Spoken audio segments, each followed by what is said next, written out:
una escuela de comunicación social en un momento en que estaban ocurriendo una serie de cosas importantes a nivel cinematográfico, no solo en Cali, sino en general en el país, porque en ese periodo pues empieza a aparecer primero la ley del sobreprecio que permitía hacer cortometrajes. Posteriormente entra el gran proyecto nacional de cine que se llama FOCINE, y nosotros nos formamos con la ilusión de hacer una película. De hecho, cuando yo terminé la carrera, yo logré meterme en Carne de tu carne, el largometraje de Mayolo, y desde el momento en que yo estaba allí, yo sentí que yo tenía que hacer también mi película, ¿sí? Es decir, cuando nosotros involucramos a los estudiantes en una película, estamos creando unos pactos subterráneos para replicar esas situaciones. ¿Se escucha y se ve? ¿Estamos bien, muchachos? ¿Me Sí se escuchan escucha y me perfecto, ven? sí. Sí. Perdón la paranoia, pero es que hay razones. Entonces, y luego aparece, luego Focine se quiebra o la quiebran, y para nosotros aparece Telepacífico, que es como un escenario donde nosotros entramos a hacer todo lo que en Rostros y Rastros empezamos a hacer todas las películas que nosotros habíamos soñado, ¿no?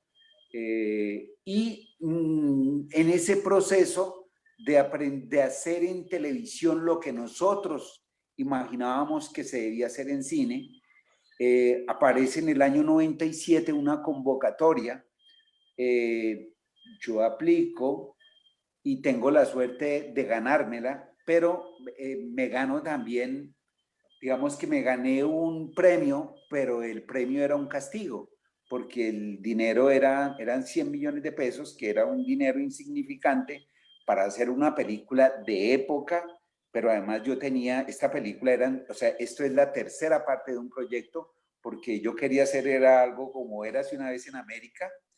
Entonces, me costó mucho entender que este tipo o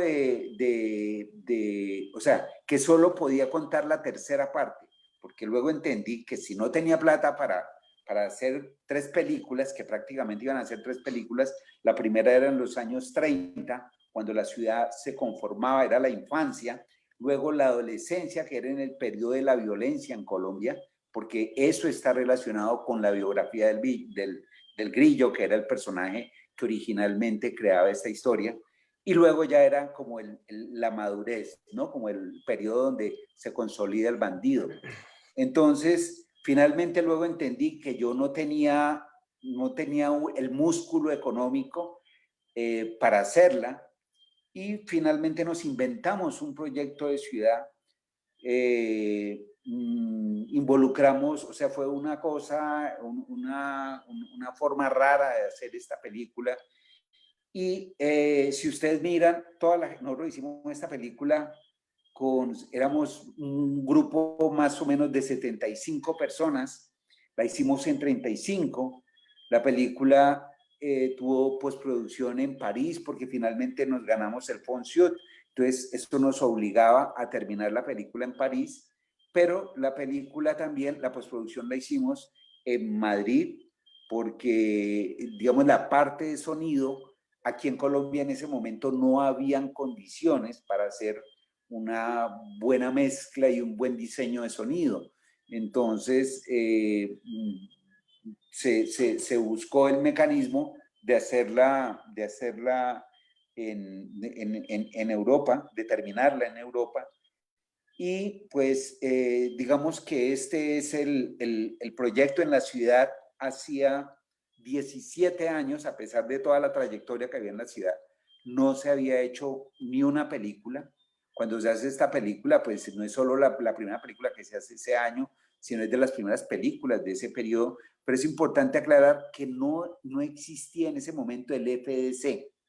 El FDC es posterior. Esta película obtuvo el premio, fue Colcultura, ¿sí? Entonces, por eso ustedes ven en los créditos que no aparece FDC. Y lo otro es que pues hay varias cosas, ¿no? Pero en lo que, no, lo que nos compete a nosotros, por ejemplo, en esta película estuvo Papeto, en esta película estuvo Jerry Lee, estuvo Lina Lazo, estuvo Félix Corredor, estuvo Claudia Pedraza, pues que ahora tiene como 17 o 20 películas que ha realizado como asistente de dirección. En esta película estuvo Sofía Ollone, que pues posteriormente va a trabajar con las películas de los otros muchachos, va a ser directora de fotografía.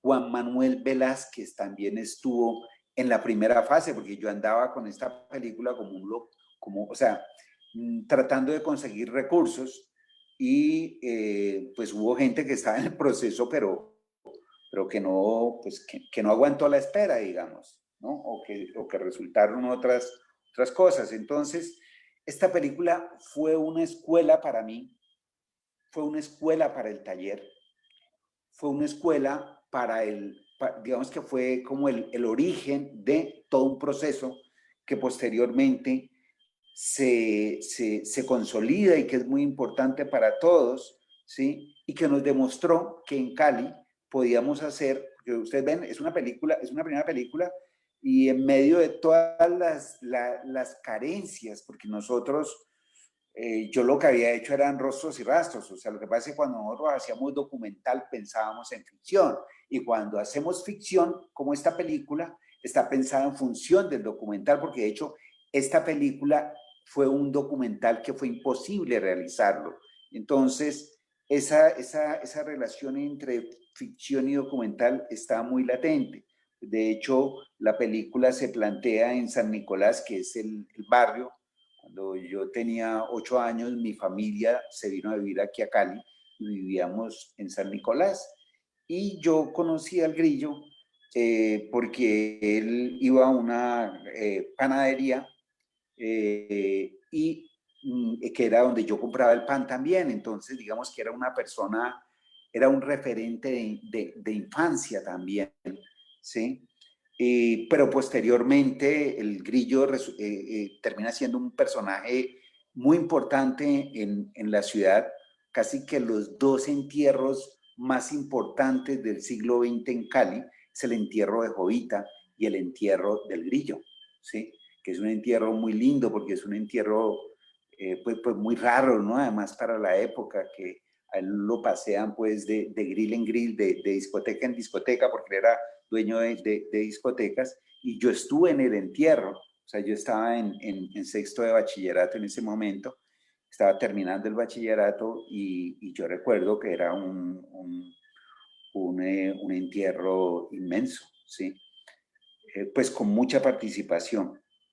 Entonces, quería un poco plantear de cómo este tipo, cómo las películas han sido para nosotros como lugares donde nosotros aprendemos, pero también lugares a partir de los cuales nosotros enseñamos.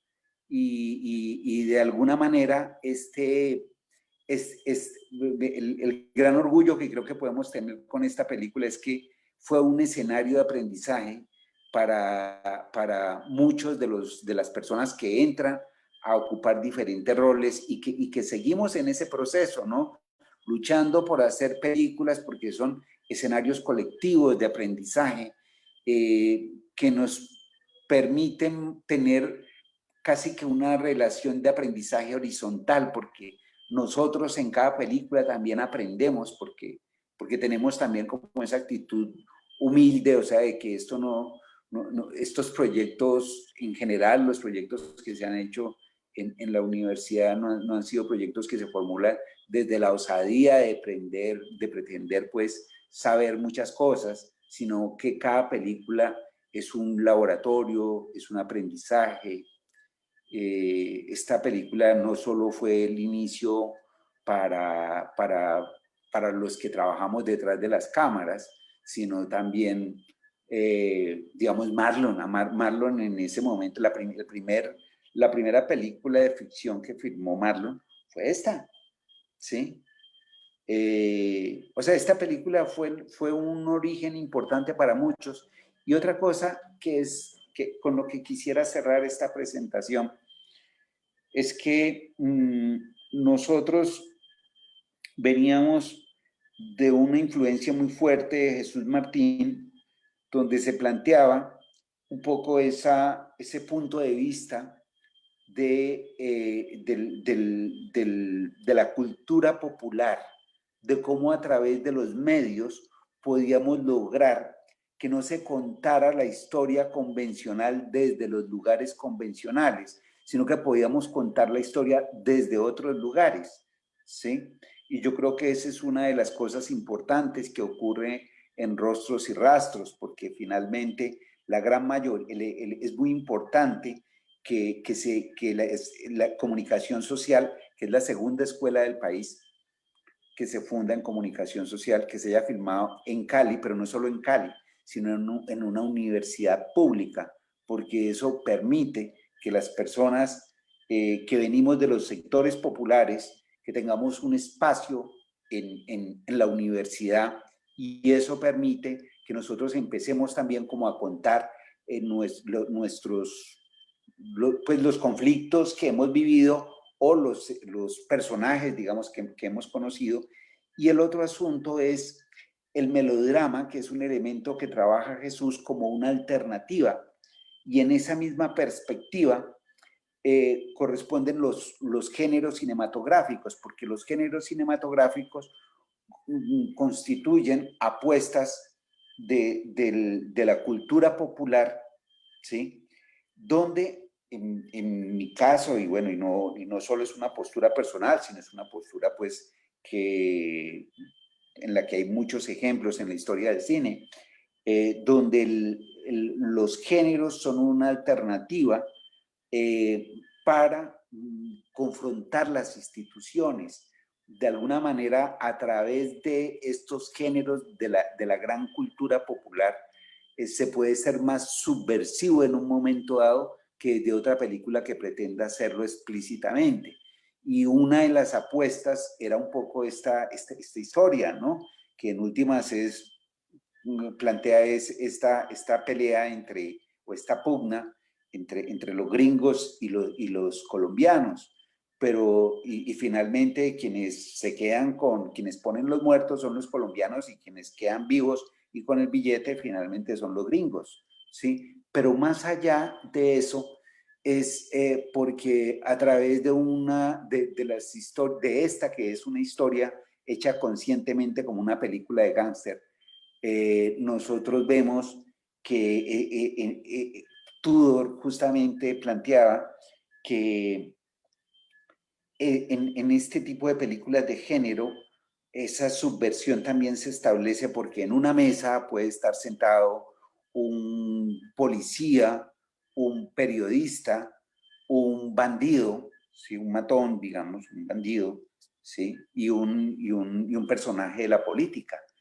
Y conscientemente, porque esto yo lo ofrecía en unas clases, en unos cursos de historia del cine, ¿no? Y permanentemente yo siempre les preguntaba a los estudiantes, bueno, ¿ustedes cómo se imaginan una película de gángster o una película de terror aquí? Porque mi tesis fue sobre vampiros. Digamos que a mí el asunto de los géneros es algo que siempre me ha llamado la atención y que yo creo que es un camino importante, que sigue siendo una ruta que se debe visitar, porque a veces creo que dentro de las grandes virtudes que hemos tenido en la escuela es que tenemos una vocación de buscar unas referencias más eurocéntricas, pero que no hemos revisado, que casi que por estar mirando al otro lado del charco nos hemos olvidado directamente de nuestros públicos. Y yo no sé si a ustedes les haya parecido interesante la película hoy, pero cuando se dio aquí en Cali, es que salió en primera página en El País el día que salió, ¿sí?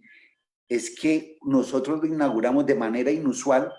Las películas habitualmente, como El País es absolutamente centralista, entonces la recomendación era sale en Bogotá y después se explaya todo el país. Nosotros dijimos no, sale en Cali. Además aprovechamos que en ese momento se estaba inaugurando las salas de cine de los Cosmocines. Entonces nosotros inauguramos los Cosmocines y era una cosa impresionante porque eso eran las colas de la gente yendo a ver la película. Digamos que esta no fue una película para unos pocos amigos, o sea, no era una película que tampoco, no es una película que necesita una formación de públicos para que la gente la vea, ¿sí? Independientemente del carácter que tenga, pero esta es una película que o te involucras o sencillamente la marginas de tu memoria, ¿no? Pero aquí en Cali fue una historia que golpeó mucho, porque además la historia del grillo, es más, en el mismo colectivo de los que estábamos haciendo la película, casi que la vida del personaje se nos metió en la historia, porque terminamos utilizando vestuarios que habían utilizado los personajes originales, porque la gente se daba cuenta que nosotros a través de los medios anunciamos que estábamos filmando la película. Y una vez llegó alguien que trajo un equipo de sonido que aparece en la película, mire, esto era el grillo, si ustedes quieren lo colocan, ¿no? Entonces era una cosa muy rara porque terminó siendo un proyecto como de ciudad y todos los personajes, por supuesto, están alterados, o sea, la historia que se cuenta aquí está inspirada en hechos reales, pero no es real. Y sin embargo, mucha gente me escribía en ese tiempo escribía, en ese tiempo pues no había ni WhatsApp ni nada de estas cosas, sino era bueno, me mandaban correos. Yo recuerdo un correo de una señora que me decía, mire, yo fui la verdadera Blanca, ¿sí? Y después había otra señora que también me decía, no, yo fui la verdadera Blanca. Entonces era una cosa, fue un proceso muy, muy interesante que fue de menos a más. Era una película que nosotros, que es del 77. Recordemos que en el año 77 está cayendo el cartel de Cali. Cuando yo trataba de conseguir aliados para la película, me decían, no, qué pena, pero es que ese proyecto no funciona, porque es que con toda la situación que estamos viviendo, las películas de narcotraficantes no funcionan en este país. Luego, la historia nos dirá pues que cómo esto se transforma, ¿no? Pero básicamente lo que quería insistir era un poco como en esa perspectiva, que fue o sea, yo planteaba inicialmente la historia como que se llamaba, el tagline era El Rey, el hombre que cambió la historia de una ciudad. Y yo creo que con el paso del tiempo, lo que yo puedo decir es que es El Rey, una película que reorientó la historia de una ciudad, que veo una vocación por el cine, pero yo creo que esa experiencia que tuvimos todos los estudiantes y los profes, porque a mí muchos profes me ayudaron, Ulloa, por ejemplo, él me ayudó a orientar el asunto de cómo se rumbeaban en ciertas escenas. O sea, yo involucré a medio Cali en esa historia, ¿sí? Me imagino, Antonio. Sí. Antonio, hablando ahora un poco, pues tú nos has hecho como ya una compilación de lo que fue el tema de la producción, de lo que es, digamos, esa conexión también emocional y esos motivos emocionales para hacer esta película, ¿no? Y hay algo que, pues, que en lo personal, digamos, que tú decías que uno se puede conectar, que esta película puede ser para muchos públicos y es el tema de la elaboración de los personajes, ¿no? O sea, la historia tiene un esquema de drama clásico, el personaje principal asciende hacia sus expectativas, llega a la cima y luego lo vemos caer, ¿no?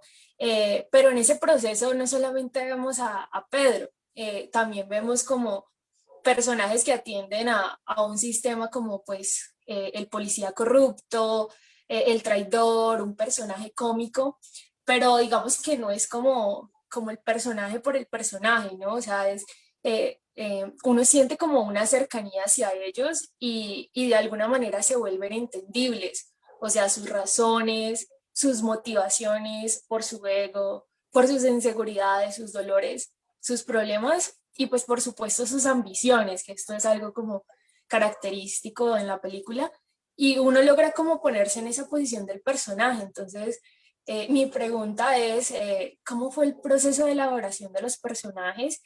Y otra pregunta es, ¿cómo no caer en la apología de este tipo de personajes como lo es el narcotraficante, el machista? Cuéntanos un poco sobre eso. Ya. Yo te hago una sugerencia. ¿Por qué no hacemos una ronda de preguntas? Y yo después trato de amarrar y responder un poquito hasta donde mi memoria me lo permita.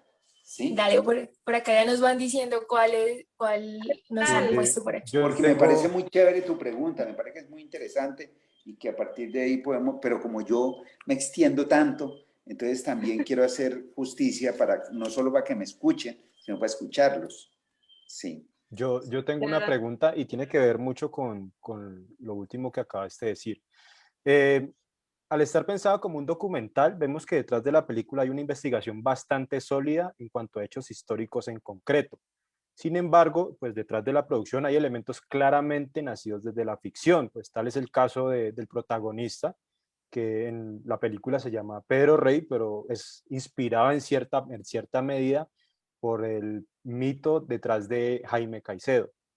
Entonces, en ese sentido, ¿cómo se llevó a cabo el proceso creativo? Pues en donde se puede ver de cierta manera un ejercicio de mediación entre lo real y la ficción. Pues me refiero a este punto porque tenemos en cuenta que pues estamos en Colombia y especialmente Cali, que donde es un lugar donde la influencia del narcotráfico ha logrado perdurar a lo largo del tiempo, en gran parte por las grandes figuras que se han logrado mitificar dentro del imaginario colectivo local. Entonces, esto en cierta medida, pues, genera ciertos riesgos, o sea, hay elementos sobre los que se puede o no se puede hablar porque detrás hay un riesgo bastante alto para quien realiza este tipo de producciones. Listo, me ¿Qué parece muy tal? bien. También teniendo un poco lo que dice Manuel, Antonio, ¿tú qué es la auxilio? ¿Cuál crees que es el impacto que generó tu película en todas estas narrativas, digámoslo así, narcas que se han dado desde entonces? O sea, es como la apertura, el comienzo, o es el momento, es ese momento en el que esta película nos sirve como el real permiso para hablar de esos temas, o cómo lo ves. Mm, ya, listo. Muy bien, muy interesante. Aquí hay otra pregunta que leemos del chat. Eh, Oscar Ordóñez nos pregunta, te pregunta, bueno, ¿por qué fue imposible hacer el documental y qué gana y qué pierde la historia del grillo al terminar siendo una película de ficción? Ujú. Bueno, pues voy a tratar de responder esas porque finalmente me parece que están también muy vinculadas, ¿no? Lo de los personajes era un asunto complejo porque, digamos, yo por un lado tenía toda la documentación del personaje real porque originalmente nosotros íbamos, era una trilogía que íbamos a hacer con Oscar. En el año 77, en el 17, el 15 de enero, yo nací el 16, el 15 de enero matan al grillo ahí en la quinta del 77, que es el mismo año en el que se suicida Andrés Caicedo. Entonces con Oscar escribimos un proyecto para hacerlo en televisión que era era una trilogía que era Oscar hacía el Ángel del Pantano, un poco en memoria de Andrés, ¿sí? Yo iba a ser el grillo, ¿sí? Y luego Oscar y yo íbamos a dirigir un documental de unos bailarines pues que ya estaban pues muy mal, ¿no? Entonces eran unos personajes que nos habíamos conseguido y la idea era eso, primero cada uno hacía su docu y luego entre los dos nos uníamos y votábamos corriente sobre otro documental, que era una idea muy chévere que finalmente nunca la hicimos. Y no la hicimos porque cuando yo ya tenía todo listo para rodar, entonces yo llamo a uno de mis informantes centrales en San Nicolás y entonces le digo, bueno, nos vemos mañana a tal hora. Y me dice, ¿no te has enterado? Yo le digo, ¿de qué me estás hablando? Entonces me dice, no, es que de lo que yo le he dicho no le sostengo nada y yo no voy a decirle nada. Yo le dije, ¿pero qué pasó? Entonces me dijo, no, es que al hijo, a Jaimito, al hijo de Jaime, ¿sí? Lo habían matado, ese mismo día le habían pegado, pues, o sea, era una matanza así, tenaz de 17 disparos y todo, ahí saliendo de la casa. Entonces, él me dijo, o sea, eso ya no se puede hacer. Entonces, claro, yo repliqué la cosa calle, pues a mí me gusta mucho el documental y todo, pero pues primero lo que es primero. Entonces, como no se podía hacer el documental, yo apliqué a la ficción. Ahora, es importante aclarar que este trabajo viene de la especialización en prácticas audiovisuales. Yo era estudiante, Oscar era profe, varios profesores nos metimos allí, al Patiño también estuvo en otro de las, no diplomados, sino especialización, en otra especialización. Y en la especialización la pregunta era cómo el narcotráfico había cambiado la ciudad. Entonces los que teníamos alguna experiencia en la dirección de documentales y todo, jalonamos unos grupos. Yo estaba interesado en la historia del grillo, entonces yo me encargué del origen, ¿sí? Y pues eso lo comento porque digamos que esa investigación viene un poco desde atrás, pero también tenía el background del documental que no se pudo hacer, pero adicionalmente, digamos que habían elementos de la memoria del personaje que los tenía en mi cabeza, pero además lo que yo también indagando encontré, ya hablando en ese momento con los duros que manejaban pues el negocio y la historia del negocio aquí en Cali, pues lo que ya uno se enteraba es que el grillo no había sido realmente el que había originado pues todo el proceso del narcotráfico en Cali, sino realmente el personaje que lo hizo se llama el Papa Negro, parece que además está vivo, ¿sí? Pero de lo cual no estoy seguro, pero bueno, lo que me decían los que sabían era, mira, realmente él era o sea, el que realmente era el personaje no lo era. Pero a mí lo que me interesaba era el mito. A mí no me interesaba quién había sido el real. A mí me parecía interesante era ese mito que rondaba en la ciudad, porque es que vos ibas a cualquier cafetería, a cualquier, no sé, a cualquier tienda, todas las personas que, bueno, que en este momento pueden tener 70 años, tenían, o hasta menos, el mismo Marlon, finalmente, algunas tías de Marlon salían con el grillo, eso o sea, todo el mundo tenía algún personaje conocido que había tenido algún vínculo con este personaje. Y lo otro era, sí, sobre el carácter del personaje. Yo, pues esa es una cosa que le botamos muchísima corriente, de cómo perfilar los personajes. Dentro de la estilización había un referente muy importante que era la fotografía, y para mí la fotografía era Fernel, y de hecho yo invité a Fernel. De hecho Fernel no solo aparece, porque yo le hice pues como un pequeño homenaje, porque ese era Fernel, ¿no? En esa época. Fernel Franco, él tomaba fotos ahí en el Puente España, ¿sí? Entonces yo quería hacerle ese homenaje, pero Fernel hizo, incluso Fernel iba a hacer la foto del afiche, finalmente no la hizo. Pero Fernel me había ayudado en varias cosas y la idea era que el director de fotografía era el hermano, debía ser el hermano de Fernel, sí, que Memo, pues, Guillermo, que es un amigo que trabaja en Los Ángeles. Entonces, pero más allá de eso también había una referencia simbólica que está muy explícita en la película y ese son los triángulos. Y eso es lo que le da sentido al billar, porque el billar son las 3 bolas. O sea, la película, digamos, está armada en triángulos. En últimas, es una historia de un amigo que se enamora de la mujer de su mejor amigo. ¿Sí?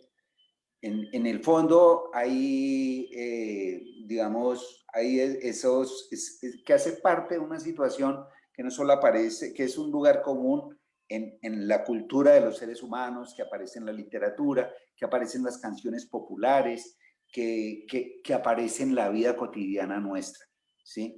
O a quien entre los que estamos reunidos ahora no le ha ocurrido o no conoce a alguien que le haya ocurrido ese tipo de historia, ¿sí? Entonces, pero era un triángulo que se movía permanentemente, porque en un momento dado hay un triángulo con el gringo, hay un triángulo, o sea, y el triángulo es una figura que desde la estética narrativa y desde la estética estilística, pues tiene un sentido muy claro en el cine, ¿no? En el caso de la fotografía, pues la iluminación triangular es la iluminación básica del cine clásico y el cine el cine negro y el cine y estas historias del cine de gángster pues hacen parte, digamos, de ese tipo de expresiones estéticas. Entonces la idea era como un ejercicio de aproximarse como a esa galería de ampones criollos, ¿sí? Y en ese sentido el personaje era importante.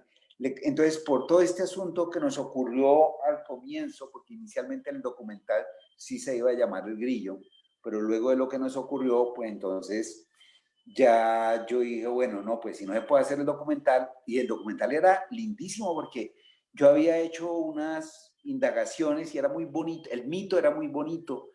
Había gente que me decía, mira, él tenía la nariz de plata, porque tanto consumir cocaína, entonces se le dañó la nariz. Entonces, él en Estados Unidos le habían hecho una cirugía. Todo eso, por supuesto, era mito, ¿me entendés? El mismo Fernel Franco había tenido, o sea, hubo un evento, digamos, de una confrontación que lo señala la época. Yo visité los periódicos de la época, porque finalmente lo que quiero decir es que el mito del grillo se lo inventa es Henry Holguín realmente, ¿sí? O sea, él es un resultado de la prensa amarilla, ¿sí? Es un personaje bien interesante y entonces yo empiezo también un poco a especular alrededor de este asunto, pero con la gran desventaja de que, pues claro, esa historia era extensa, el tipo tenía una cantidad de hijos, entonces yo veo la obligatoriedad de simplificarlo y eso es lo que me permite también como pensar en ese tipo de personajes. Pero lo otro también es que en el momento en que yo organizo la puesta en escena, yo hago yo busco una hibridación entre el personaje y los actores. O sea, la idea era que los personajes que yo necesitaba hacer, yo los buscaba un poco en función de los actores. Y como tuve tantos problemas con los actores, entonces en un momento dado me tocaba cambiar la historia. Por ejemplo, yo nunca, en principio yo nunca pensé que el protagonista iba a ser Fernando, ¿sí? El protagonista era Luis Fernando Hoyos, ¿sí? Luis Fernando Hoyos, que en ese momento estaba como en su gran, como en el gran apogeo. Él leyó el guión, le gustó, la verdad me sirvió muchísimo porque yo empecé a hacer casting en Bogotá y la clave de un casting es que si vos tenés un buen actor o un actor de prestigio, pues detrás de ese actor muchos quieren estar con él en ese nivel. Entonces, en el contexto de lo que era la pantalla, la televisión, de ese momento, pues Luis Fernando me ayudó mucho. Lo que pasa es que faltando 15 días para el rodaje, él vio que finalmente, pues, que todos estábamos aprendiendo. Entonces él nos vio como muy biches y la esposa, que era directora de arte, porque la clave de una película de época es la dirección de arte. Entonces la esposa, tengo entendido que le dijo, pues, que no, que mejor cuidara su nombre y que no se metiera. Ustedes deben, yo soy bastante insistente, ustedes deben imaginarse todo lo que le insistí, finalmente se me fue el personaje. Entonces, se fue él, entonces Marlon Moreno era el periodista y el periodista tenía un rol mucho más, con menos visibilidad de la que quedó finalmente en la película. Porque digamos, yo la película también la fui haciendo en el proceso, o sea, yo por eso lo que traté de hacer, que es lo que siempre le recomendamos a los muchachos en los rodajes, es tratar de filmar en el proceso, como en la medida de lo posible, como en la misma progresión de la historia, porque uno mismo cuando hace la puesta en escena va entendiendo, y no solo uno mismo como director, sino los mismos actores van entendiendo los personajes. Entonces, aunque no se puede filmar tampoco cronológicamente, pero por lo menos las principales escenas tratar de hacerlas como en ese orden. Y sí, no, la película fue un rodaje muy, muy complicado. Mucha gente no creyó en la película. La película fue de menos a más. Las escenas en Estados Unidos y en Francia nunca pensé filmarlas. Para mí estaban solamente las de Estados Unidos, sino que, pero lo que yo me imaginaba eran unos fotomontajes, ¿no? Entonces lo que íbamos a mostrar era como yo venía del documental, entonces la idea era hacer un clip de un fotomontaje que él había estado allá, sino que cuando ya se ven los primeros roches, entonces el productor en Francia me dice, Antonio, ¿por qué no filmas en Estados Unidos? Entonces, pero yo no sé inglés. Y entonces me dijo, y también vienes, y lo otro, porque yo me inventé, cuando ya hicimos coproducción con el francés, entonces yo me inventé una escena en París.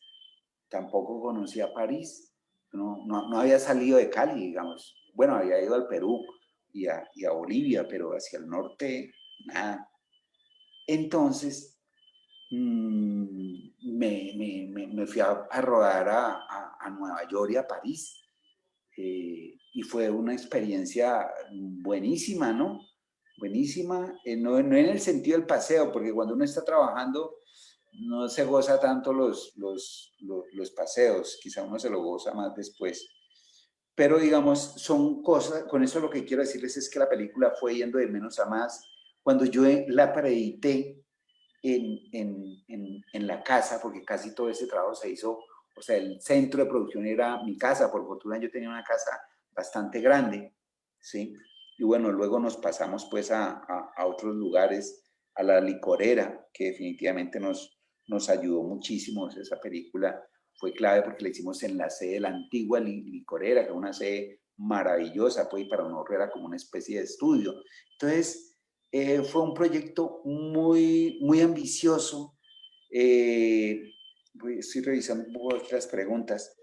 Digamos, sí, pues lo de los personajes, comento un poco lo de lo de Harry, ¿no? Porque claro, como era una película del norteamericano, entonces ¿cómo metemos un personaje francés? Entonces ahí apareció la idea de que, bueno, ¿por qué no conseguimos un francés que tenga rasgos anglosajones? Porque si ustedes ven, realmente el personaje, el actor de Harry no sabía nada de español. El tipo llega, el tipo sabe francés, yo no sé francés, entonces la comunicación era muy complicada, pero pues uno cuando quiere rebuscarse, pues llega, entonces había una persona ahí un amigo del rodaje que nos ayuda, pero él algo de español entendía y medio chapuceaba, y era un Spanglish ahí también para hacerlo entender, pero lo que a mí me interesaba era cómo él pudiera pronunciar como si fuera no un francés que está hablando español, sino como que pronunciara como un gringo que está hablando español, ¿sí?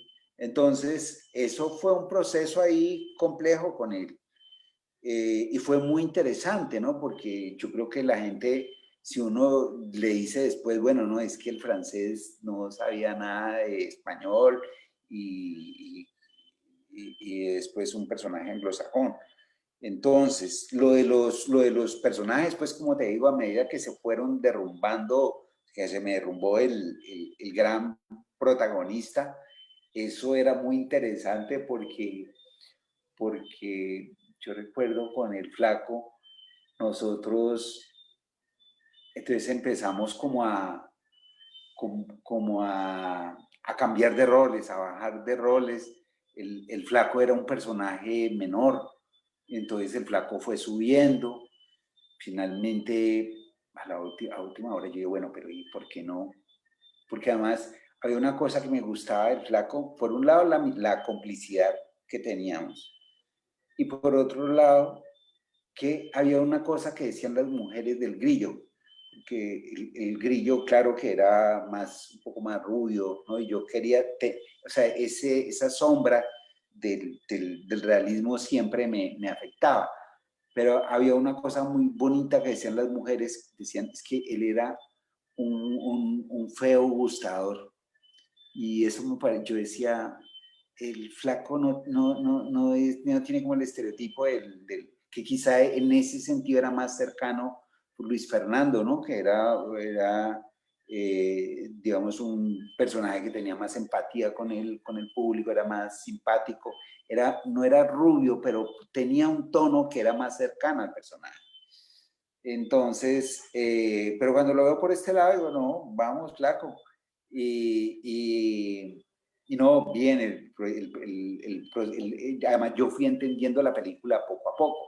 O sea, nosotros rodamos una parte aquí en Cali, no pudimos terminarlo todo porque en la casa donde rodamos empezaron a ocurrir cosas raras, se empezaron a quebrar cosas.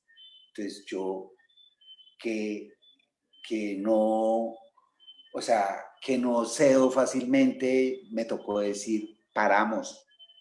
O sea, paramos porque ya no podíamos. Entonces paramos y luego en Bogotá refilmamos unas escenas. Por eso hay algunas cosas como algunos fragmentos de la casa del personaje.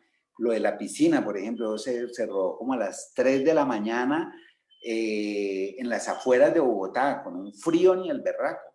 Y nosotros no teníamos pues cómo cambiar la temperatura de una piscina, eso era con agua caliente que le echamos un poquito ahí y métanse los actores y hagan de cuenta como que están en Cali, ¿no? Entonces, digamos, y posteriormente, ya con ese material, yo entré a editarlo y a reinventarme lo que se podía hacer en Nueva York y en París. Y cuando llegué a rodar a Nueva York, has de creer que nos coge el blackout. La primera vez en muchísimos años que se va la luz en Nueva York. Y todo el mundo saliendo de la isla. Y yo con un camarógrafo gringo. Y los camarógrafos gringos escuchan mucho al director.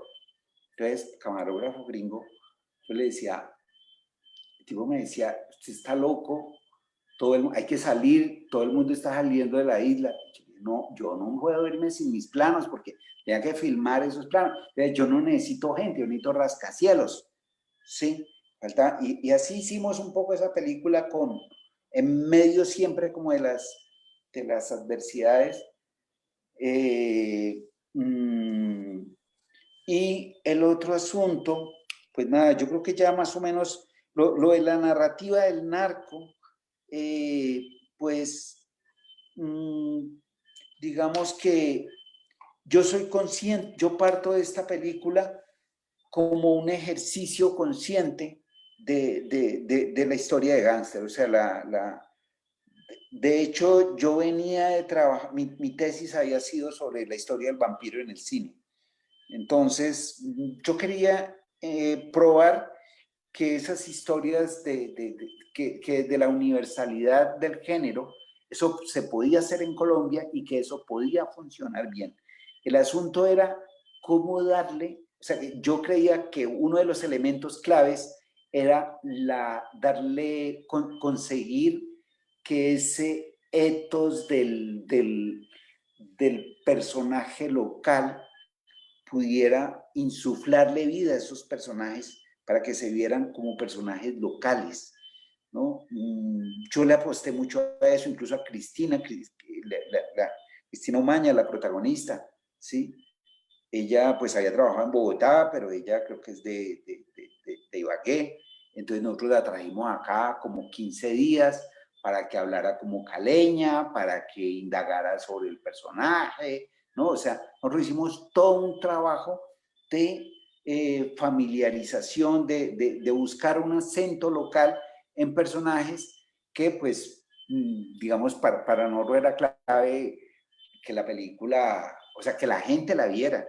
Y yo estaba muy loco en ese momento, porque yo recuerdo que nosotros terminamos la película y todos estábamos muy contentos, pero el lío es que la gente vaya, ¿me entiendes? Porque una película, hay muchas películas buenas que finalmente no funcionan. Y yo recuerdo que yo hice lo que no sabía que no debía hacer, y era hipotecar la casa, porque en ese momento no es como ahora que en ese momento había que comprar las copias y cada copia era una copia de cine que valía, en ese momento costaba como 1,5 millones de pesos cada copia, ¿sí? Entonces, si no habían copias, no se podía ver la película. Y bueno, por fortuna hipotecamos la casa y por fortuna también pudimos pagar las deudas, gracias a que la película funcionó, tuvo mucha visibilidad. Y yo estoy seguro que si no, y a pesar de que nosotros no teníamos, en ese momento todas las películas acaban 50 copias, yo quería salir con 50 copias, pero nosotros salimos solo con 22 copias, ¿sí? Pero bueno, de todas maneras, en ese momento la película puso como 400,000 espectadores, ¿sí? Me imagino, Que era Antonio, una cifra importante. me imagino, Antonio, digamos, como que tú nos Sí, estás sí. hablando de esto, pues digamos, de todo tu proceso y que también, o sea, implica, hay un tiempo cronológico, ¿no? Para la realización de la película, todo el tema que cuentas de la adaptación, de las locaciones y demás, pero también me gustaría que ahondáramos un poco, digamos, eh, en el tiempo pensando, digamos, en todos los sucesos que conectan la historia. Se siente, digamos, en un inicio de la película que todo pasa como muy lento, hasta después del nacimiento de la hija de Pedro, del rey, y verla crecer. Nos establece que ha pasado el tiempo, o sea, uno sabe que ha pasado el tiempo cuando ve la niña grande. Entonces, ¿cómo pensaste el manejo del tiempo y cómo llegar a esa cronología dentro de la película, ya como tal? Mm,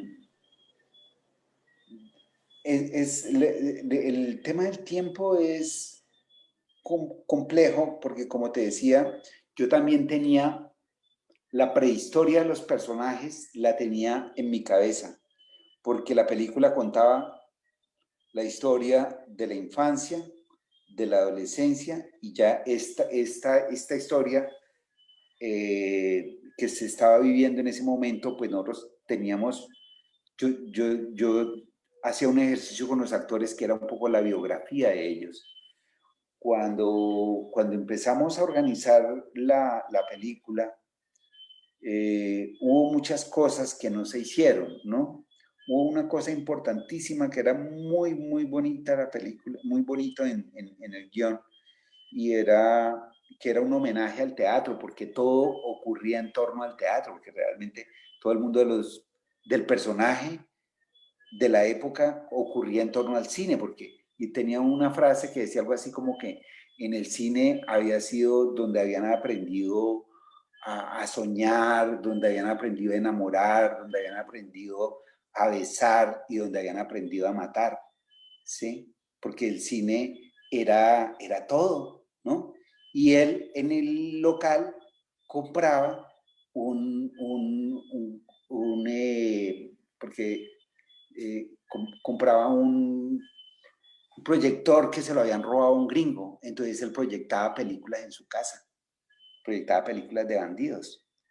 Entonces esa subtrama del cine era muy linda y nosotros finalmente o sea, no quedó en la historia, ¿sí?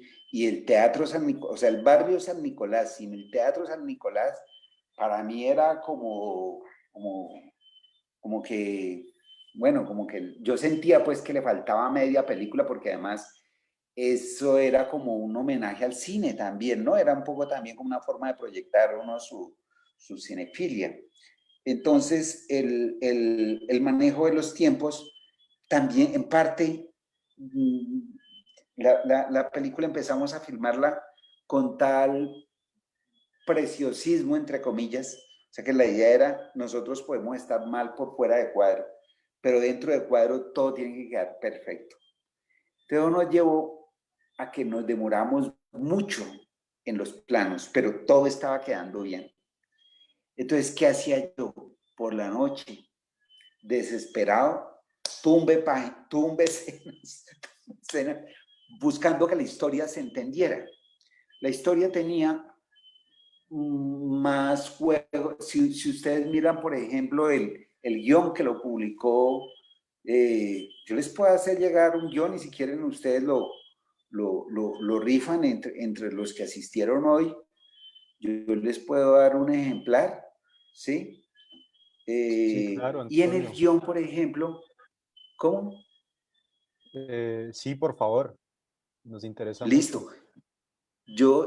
Se lo rifan entre ustedes y yo se los dejo aquí afuera en la casa y lo recogen cuando quieran.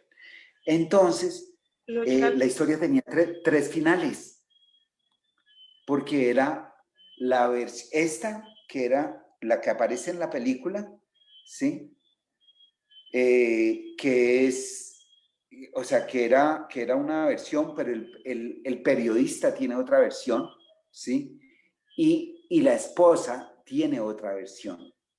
Entonces la película tenía tres finales. Pero finalmente, si yo no había podido, escasamente había podido terminar un final, era imposible que tuviera tres, ¿sí? Porque además era una película muy costosa. Nosotros en el set habíamos, ¿no? Es que hubo escenas que se hicieron con 100, 150 actores, extras, perdón. Entonces, así les des un tintico, mejor dicho, para el bus, lo mínimo que les dieras. Y a todo el mundo se le pagaba creo que le pagaba un equivalente a un día de trabajo o algo así, pero no eso había que darle refrigerio.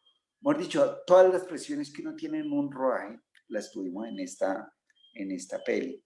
Entonces, el rodaje fue un aprendizaje muy, muy duro para todos, ¿no? Antonio, Sí, el público te tiene una pregunta, ya te la digo. En realidad son dos. Pues la primera fue, ¿cómo hiciste para conseguir los derechos de autor de la musicalización de la película? Y digamos, ¿cómo fue ese proceso pues, de búsqueda y selección de lo musical? La otra es, la otra pregunta la hace Hoswar y dice que si la película recaudó lo suficiente para recuperar la inversión Y en cuanto al cine de gángsters, aquí a nivel nacional, a nivel local, ¿dónde está posicionada El Rey? Bueno, pues digamos, la música era, sí estaba,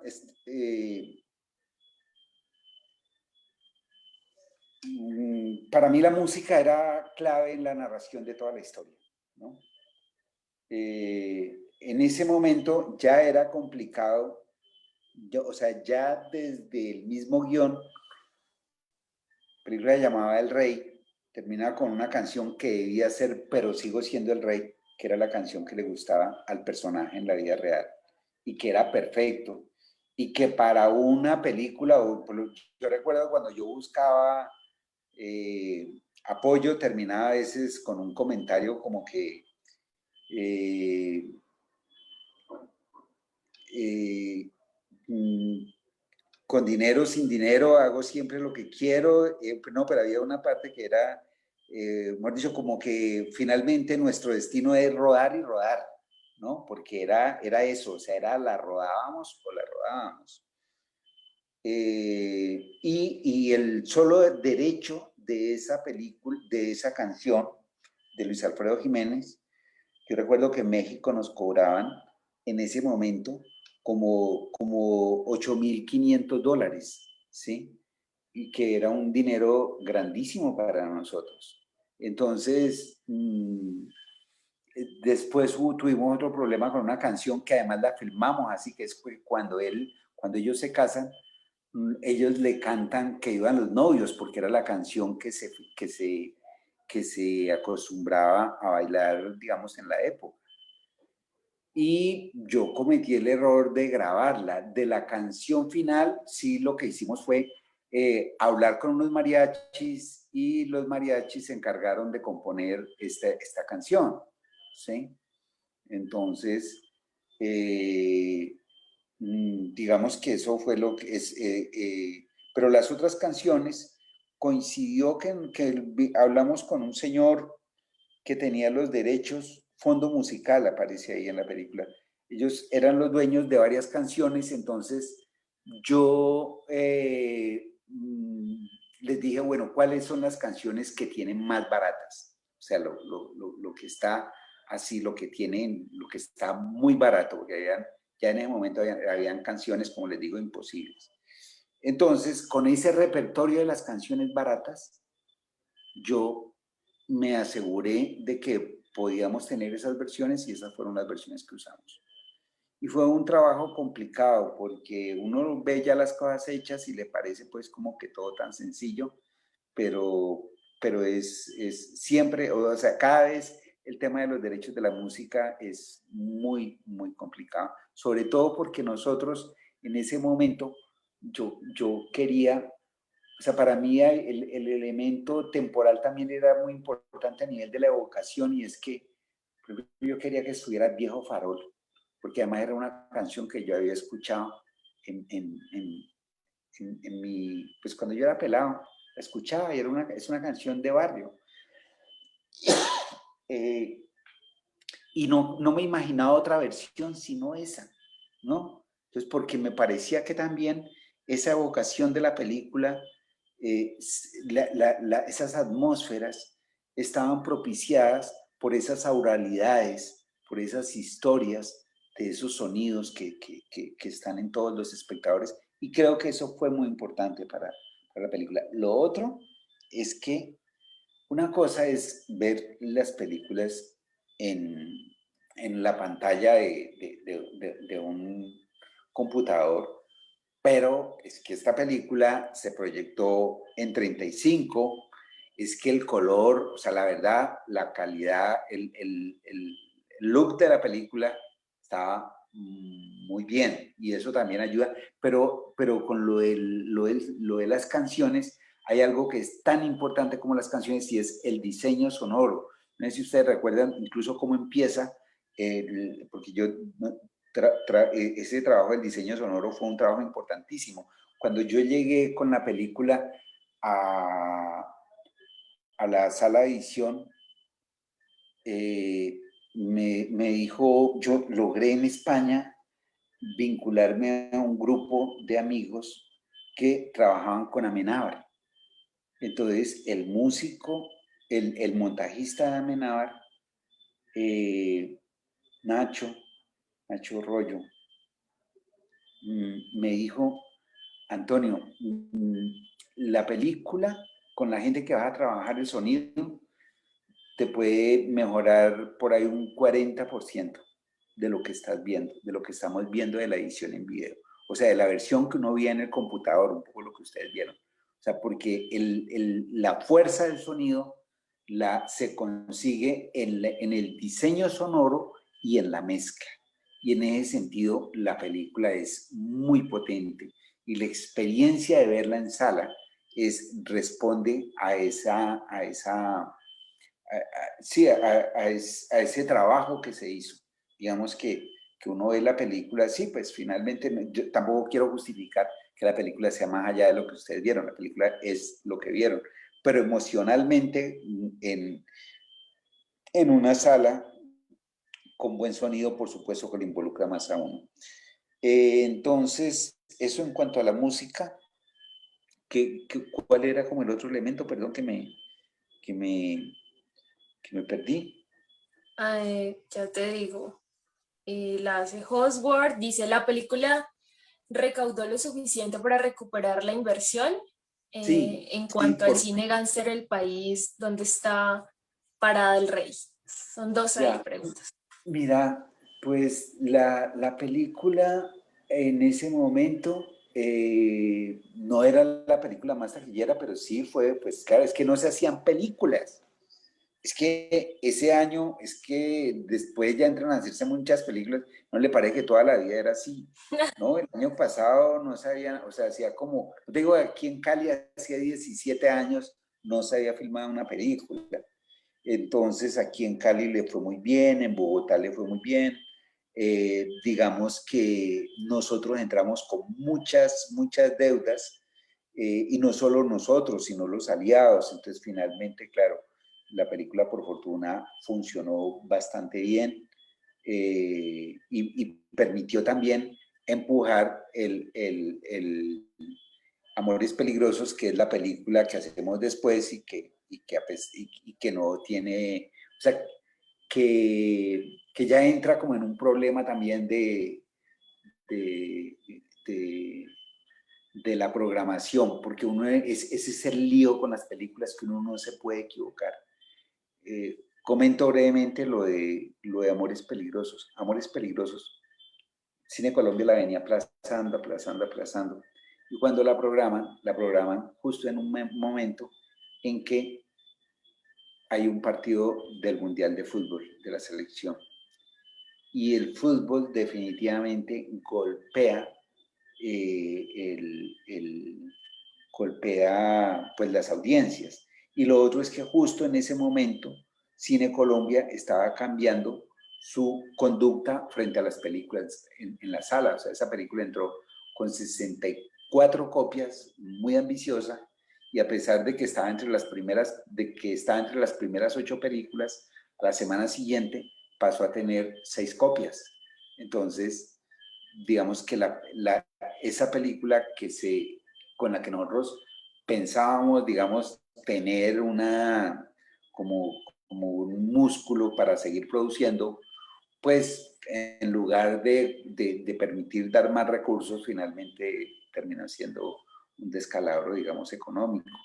Pero ese es el riesgo que hay de las películas, ¿me entiendes? Y esa es parte de esa historia que le pasó a Luis Ospina directamente también cuando hizo Pura Sangre, que se pensaba que era un super éxito y su familia invirtió una cantidad de dinero en la película y finalmente la película no llevó la suficiente audiencia.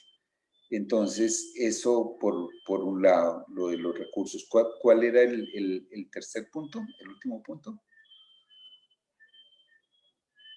El último punto era en cuanto al cine de gángsters, pues, Ya, ¿en y de dónde está? narcotráfico. Ajá.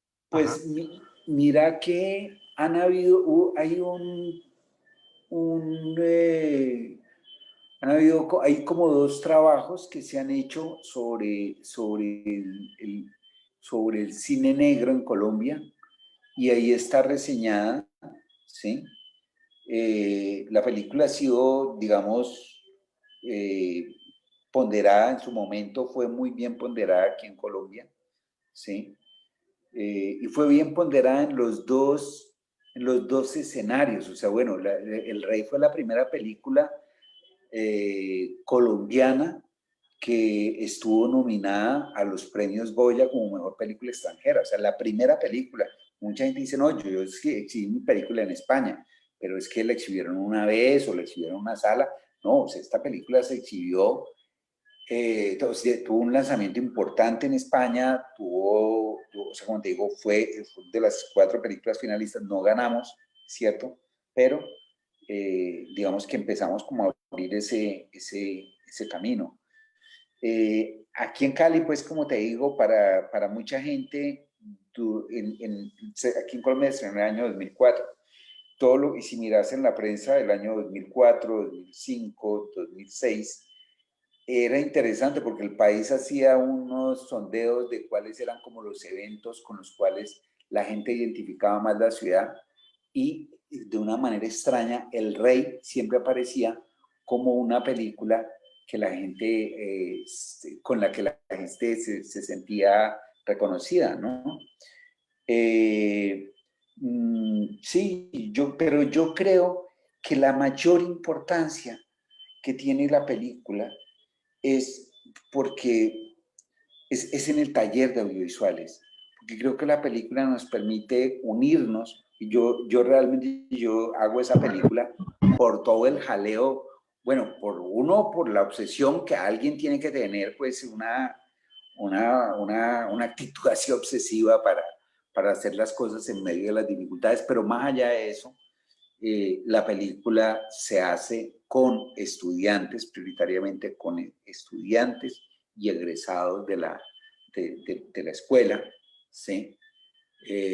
Bueno, ahí estaba César, ¿no? César hizo el sonido, ahí estaba Oscar Bernal, que pues éramos compañeros de clase, o sea, era un combo de ex estudiantes que habíamos estado en otros talleres de audiovisuales, porque nosotros también hicimos estos talleres de audiovisuales, solo que cuando hablo de nosotros es Oscar, Lucho y yo, bueno, y César.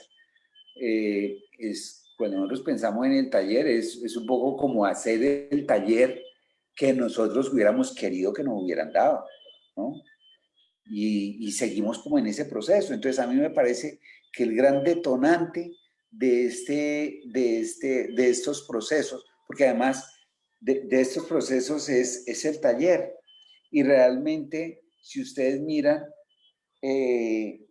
la película de Oscar, digamos que cuando nosotros hacemos la película, la gente queda esperando más películas aquí en Cali. Hay otra persona que es muy importante en este proyecto, y es Alina Lear. Alina, que había trabajado en la producción del Hombre del Frente, pero que el Hombre del Frente nunca salió, pues ahora parece que afortunadamente están consiguiendo recursos para terminarla. Pero digamos que la película permitió también que personas como Alina también empezaran a buscar un lugar, ¿no? En el ámbito de la producción. Pero de hecho yo soy productor del Rey, no lo soy de mentiras, o sea, no solo porque, o sea, fui productor, digamos, en el sentido en que invertí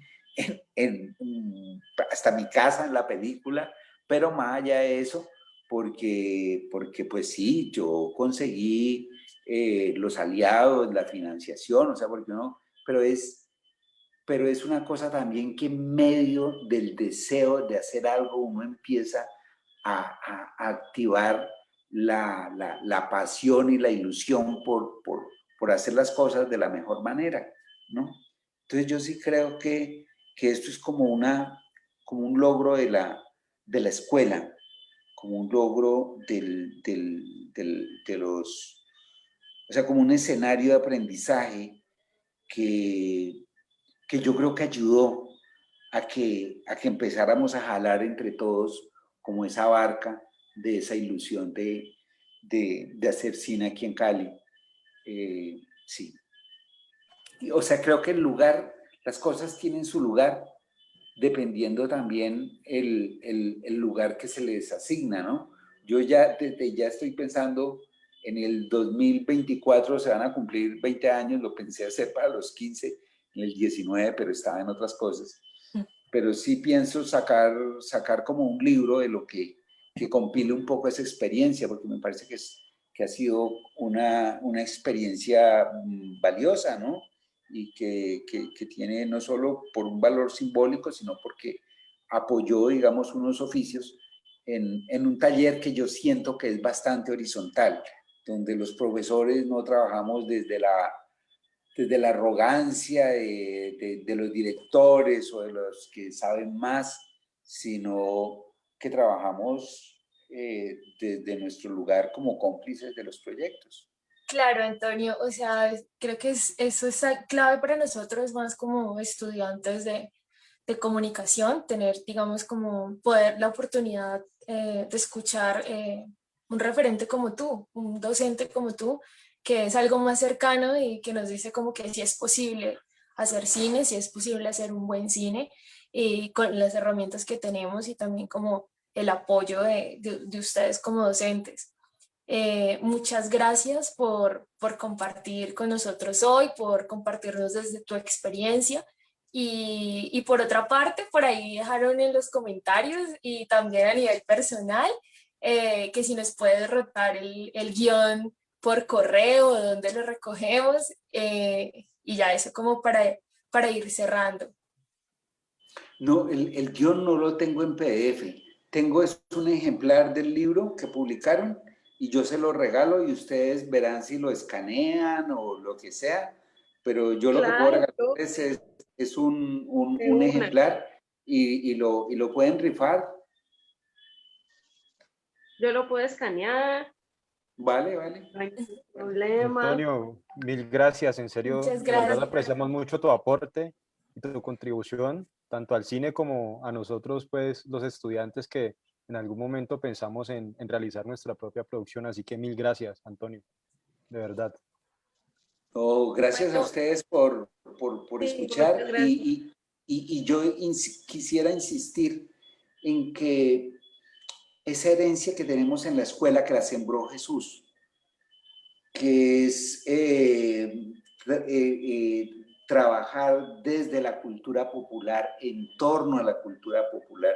Yo no pretendo decir con esto que esta película es un referente de lo que se debe hacer, pero yo sí creo que la comedia, que el musical, que los géneros, que hay, digamos, maneras de narrar que corresponden a perspectivas globales donde, por supuesto, uno como autor también se puede expresar y que son alternativas que son viables, que en muchas ocasiones, por pretender hacer un cine que funcione en Europa, nos olvidamos de nuestro público directo, porque no todas las películas que realmente funcionan para el público especializado, digamos, funcionan en las audiencias populares y que hay temas y que la estética de los géneros, las estéticas populares perfectamente pueden permitirnos ser más transgresores que las otras apuestas, ¿no? O sea, de todo hay que hacer, todo es importante, no quiero desconocer la importancia de otras cosas, sino que habitualmente los géneros y el melodrama tiende a verse como algo inferior y me parece que no, que ya hay un camino trazado, que no lo he empezado yo, sino que viene desde mucho tiempo atrás, que es la misma historia del cine, donde a través de los géneros y el melodrama se pueden contar historias contundentes.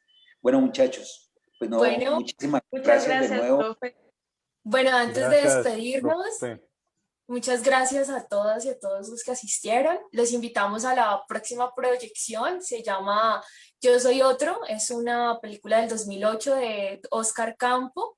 y vamos a estar también en el acompañamiento de este director, entonces para que se conecten el próximo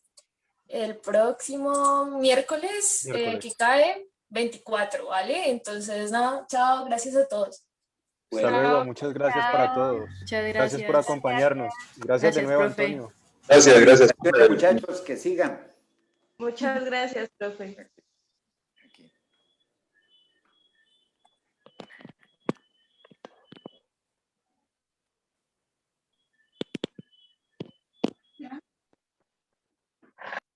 Chicas, Manu, anota los correos. sí, eso voy a hacer. A ver, Eduard Valencia. Voy a ponerlos aquí en el grupo, bueno. Sí, eso. ¿Ya podemos hablar? Sí, yo creo Sí. que sí. ¿Ya pararon la...? Está en live, ¿no? Y yo veo. Heider paró el live. Vea que si rifamos el guión. No, Yo me pues lo quedo, igual gracias, lo hasta vamos a luego. escanear. Igual lo vamos a escanear, entonces se puede compartir por